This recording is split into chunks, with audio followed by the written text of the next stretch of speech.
என்னன்னு சொல்லி சொன்னால் எங்களோட ஏராமையா பிள்ளையார்களுக்கு முன்னாடி வந்தவர் திருப்பியும் வந்திருக்கிறார். எங்களுக்கு பெரிய சந்தோஷம். உனக்கு ஒரு ஊட்டக்கர பிள்ளையார்லேயே ஒரு பெருமை வந்த ஐயா ஒரு ஆள் ஜெயமையாண்ட மகன் ஜெயம் குருக்களிட்ட ஏந்தி குருக்களிட்ட மகன்.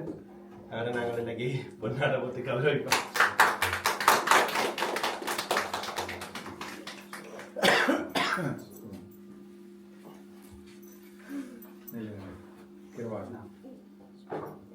அதே மாதிரி இந்த கோயிலுக்கு முன்னைக்கு உழைச்சி ஓடாது எங்கட கிருவான்னு எங்கட பிள்ளையார் கோயில் வந்து அந்த சமையல் பகுதியில் சுத்தத்துக்கு 5 ஸ்டார் எடுத்தினாங்க. அந்த 5 ஸ்டார் எடுக்கிறதுக்கு முக்கிய காரணம் கிருவாகரன் அவர்கள் தான். வாங்கண்ணு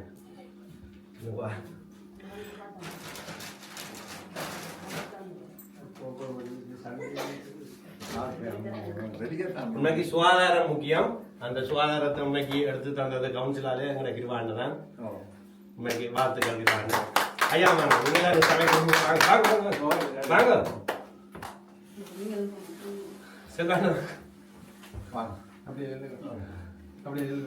பாராட்டப்பட வேண்டிய தந்த வேலைகளையும் விட்டுட்டு கோயிலுக்காக வந்து நீர ஆரம்பாக்காமல் விளைக்கிற ஒரு ஆள் கிருவாகரன். அவரை உண்மைக்கு பாராட்டி இன்னும் ஊக்குவிக்க வரணும். உண்மையா அதுக்காக தான் இந்த செயற்பாடு. நன்றி. மற்ற இவர் வந்து உண்மைக்கு நாங்கள் கோயிலில் டேஸ்டாக சாப்பிட்றோம்டா எங்களுடைய ஐயா தான்.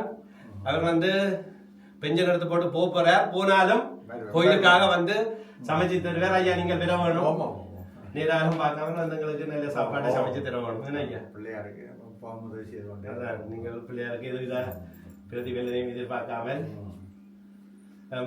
சொல்றேன். காடி அமாவாசை வருது சொல்றேன். எல்லாம் சித்தி விநாயகருடைய திருப்பெருங்கருணையினால் எம்பெருமானுடைய ஆலயத்தில் சர விழாக்களும் சிறப்பான முறையில் இடம்பெற்று வருகிறது. எல்லோருக்கும் தெரிந்த விடயமாகும். அதே போன்று வருகின்ற 22ஆம் தேதி பிரதோஷ விரதமாகும். சிவபெருமானுக்கு உன்னதமான விரதம். அன்று மாலை சிவபெருமானுக்கு அபிஷேகங்கள் பூஜைகள் எல்லாம் இடம்பெறும். 24ஆம் தேதி ஆடி அமாவாசை விரதத்தை முன்னிட்டு காலை 8 மணிக்கு சிவபெருமானுக்கு விசேஷமாக அபிஷேகங்கள் எல்லாம் இடம்பெற்று 9 மணிக்கு விசேஷ பூஜைகள் எல்லாம் இடம்பெற்று தர்ப்பணங்கள் அன்று முழுதும் ஆலயம் முழுமையாக திறந்திருக்கும். அடியார்கள் அனைவரும் ஆலயத்துக்கு வந்து மோட்ச தீபங்கள் மோட்ச அர்ச்சனைகள் எல்லாம் வழிபாடு செய்து எம்பெருமானுடைய திருவள்ளுவர் கிடைக்க பிரார்த்தனை செய்து இந்த ஆலயம் உங்களுக்கு தெரியும். பாலஸ்தானம் பண்ணி கும்பாபிஷேகத்துக்காக மிக உன்னதமாக நிர்வாக சபையினர் திருப்பணி வேலையிலே இறங்கியிருக்கின்றார்கள். இன்னும் பல வேலைகள் இருக்கின்றது. ஆகவே வருகின்ற வருஷம் விநாயகர் பெருமானுக்கு புதிதாக மகா கும்பாபிஷேகங்கள் இடம்பெற வேண்டும். ஆகவே உங்களுடைய ஒத்துழைப்பு இல்லாமல் ஒன்றும் செய்ய முடியாது. ஆகவே அனைத்து 10 அடியார்களும் ஆலயத்துக்கு வந்து உங்களுடைய உதவிகள் கட்டாயம் தேவை. அதை நீங்கள் சீக்கிரம் எம்பெருமானுக்கு உங்களுடைய உதவிகள் செய்து எம்பெருமானை புதிய கட்டிடத்தில் மகா கும்பாபிஷேகங்கள் இடம்பெற்று எம்பெருமானுடைய திருவருள் உங்களுக்கு கிடைக்க வேண்டும். உலகத்தில் வாழ்கின்ற அனைத்து மக்களுக்கு கிடைக்க வேண்டும் பிரார்த்தனை செய்து விடைபெறுவது. நன்றி. நன்றி.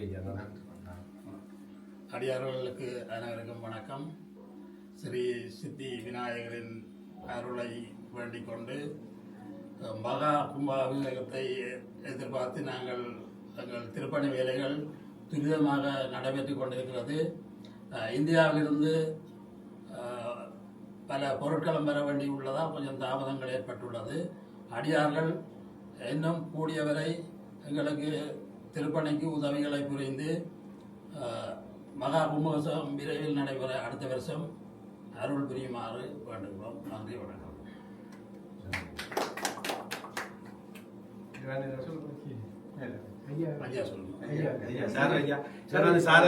வயசுல குறைஞ்ச ஆளா இருந்தாலும் பூஜை செய்ய ஒரு என்ன பெரிய பூக்கள் பாண்டித்யம் பெற்ற ஒரு ஆள் மாதிரி நல்ல நிறைவான அறிவுள்ள ஒரு ஆள்.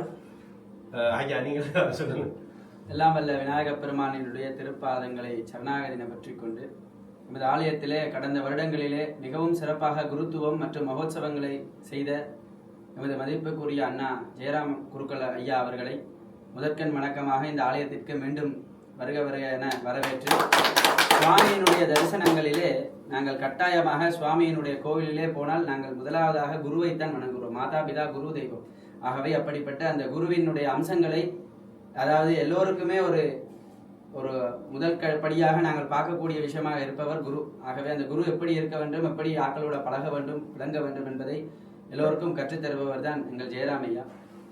அவரினுடைய தகப்பனாரினுடைய புகழை அவர் பறைசாற்றும் விதமாக நடந்து கொண்டு வருகிறார். மேலும் பல ஆலயங்களிலே இலங்கை மற்றும் கனடா மற்றும் இங்கிலாந்து போன்ற நாடுகளிலே தொடர்ந்து தனது குருத்துவத்தை சிறப்பாக செய்த வண்ணம் நமது ஆலயத்தில் மீண்டும் அவரினுடைய பணி தொடங்க விநாயகரினுடைய திருவருள் எல்லோருக்கும் கிடைக்க, அண்ணாவினுடைய குடும்பத்தினருக்கும் அந்த விநாயகரினுடைய திருவருள் கிடைக்க பிரார்த்தனை செய்து கொண்டு விநாயகரை பிரார்த்தனை செய்வோமாக. நம்ம பார்வதி பதையே.